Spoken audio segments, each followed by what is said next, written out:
This is a guest essay written by Nahum Kaplan of Moral Clarity.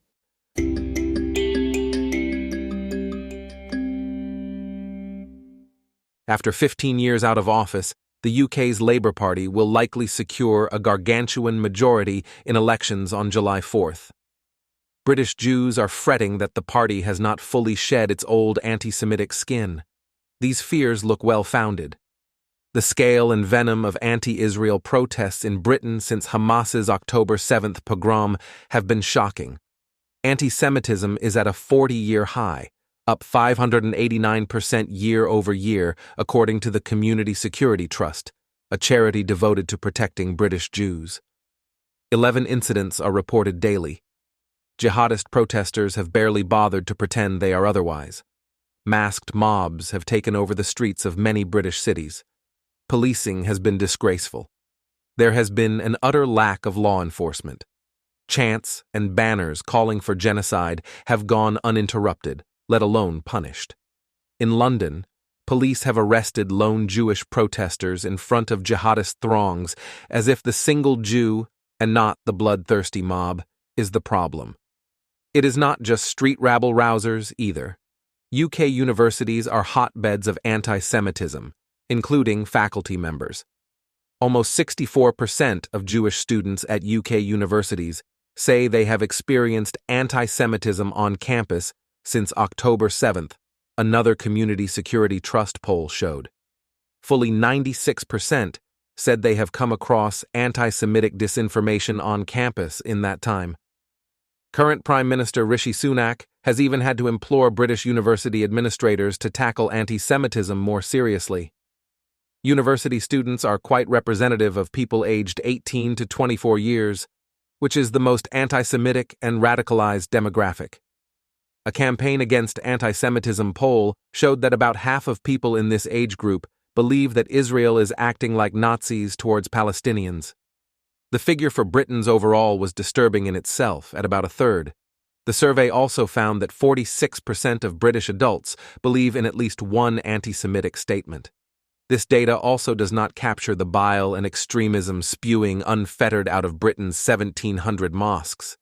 They are booming with high immigration and high birth rates, making Islam the country's fastest-growing religion. Britain's media, which includes some of the world's most virulent anti-Israel and anti-Semitic outlets, such as the BBC and The Guardian, have provided cover for sick anti-Semitism disguised as so-called criticism of Israel. Driving this has been the incoherent alliance between the woke left and jihadism. The woke left comprises a significant part of the Labour Party, which anti-Semitism has long plagued. Its previous leader, Jeremy Corbyn, was a foul anti-Semite who entrenched such attitudes. During Corbyn's leadership, Jewish lawmakers and members fled the party en masse due to Jew hatred and crazed proclamations against Zionism and Israel. Keir Starmer, who took over the party's leadership in 2020 and is certain to be Britain's next Prime Minister, has made much ado about his efforts to rid the party of anti-Semitism. In February, he ditched candidates Azhar Ali and Graham Jones because of anti-Semitic remarks they had made. Ali suggested that Israel allowed Hamas to attack on October 7th so that Israel would have a pretext to invade Gaza. Jones uttered an expletive about Israel and said that British citizens who had volunteered for the Israel Defense Forces should be locked up.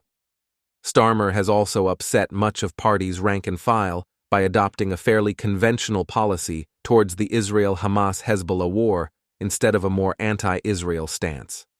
He said Israel had a right to defend itself, and he withstood pressure to call for an immediate ceasefire. He has gradually bowed to this pressure and shifted to calling for a sustainable ceasefire, saying that he would recognize a Palestinian state as part of an overall peace agreement. His supporters say this shows he is serious about tackling anti-Semitism and that he has reformed the party, dragging it towards the center and to the cusp of power. This is less plausible than it sounds. Especially concerning is the party's overall wokeness.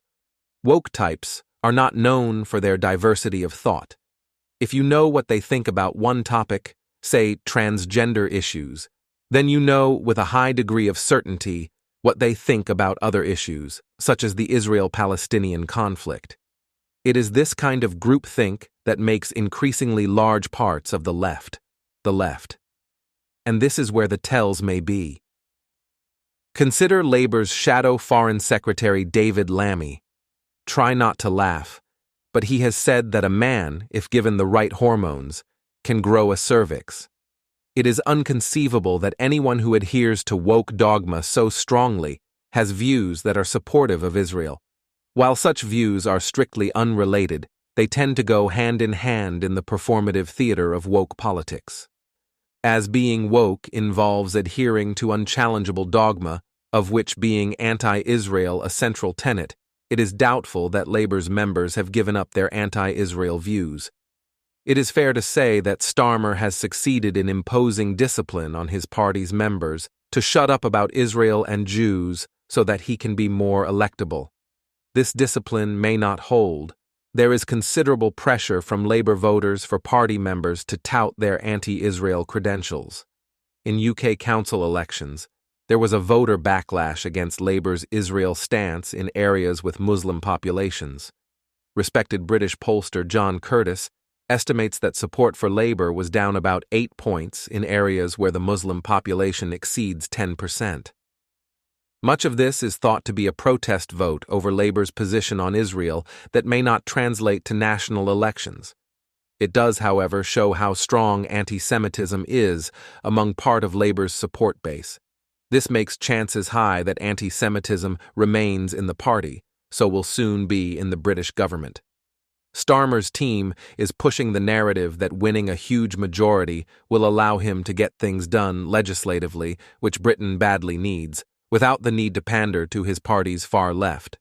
The problem is that while Starmer might be doing a good impersonation of a moderate, his political career shows he sits firmly on the far left himself. As the party's deputy, he offered rock-solid support to Corbyn, one of the most disagreeable people in UK politics over many decades.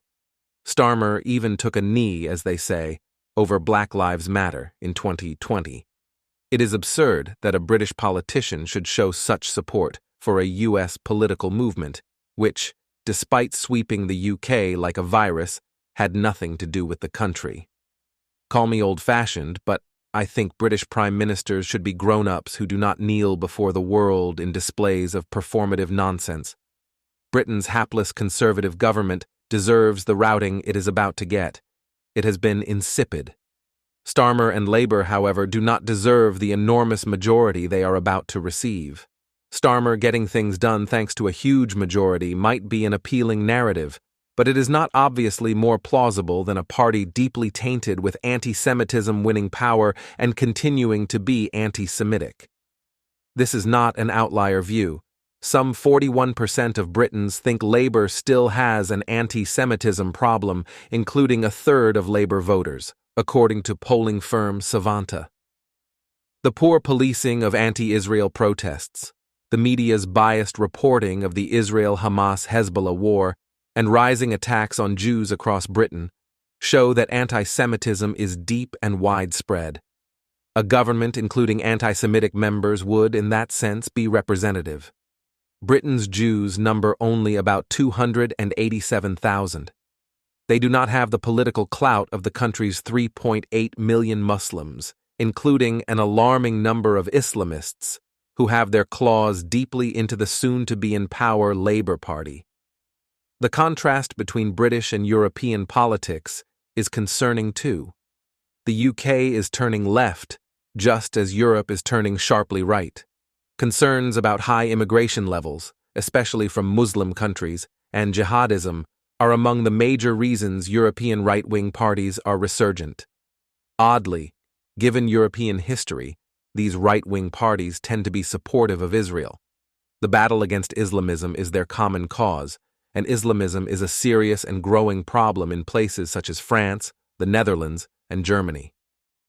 The return of the right in Europe is a backlash against parts of society that are highly anti-Semitic. The very forces that Europeans are rebelling against are now coming to power in Britain. British Jews are right to be worried. They must hope that Starmer is sincere about having zero tolerance for antisemitism and that he has the strength to implement it. Equally, British Jews must not be in denial about the scale of antisemitism's revival or the threat radical Islam poses. Like Jews everywhere, they should be getting Israeli passports for insurance.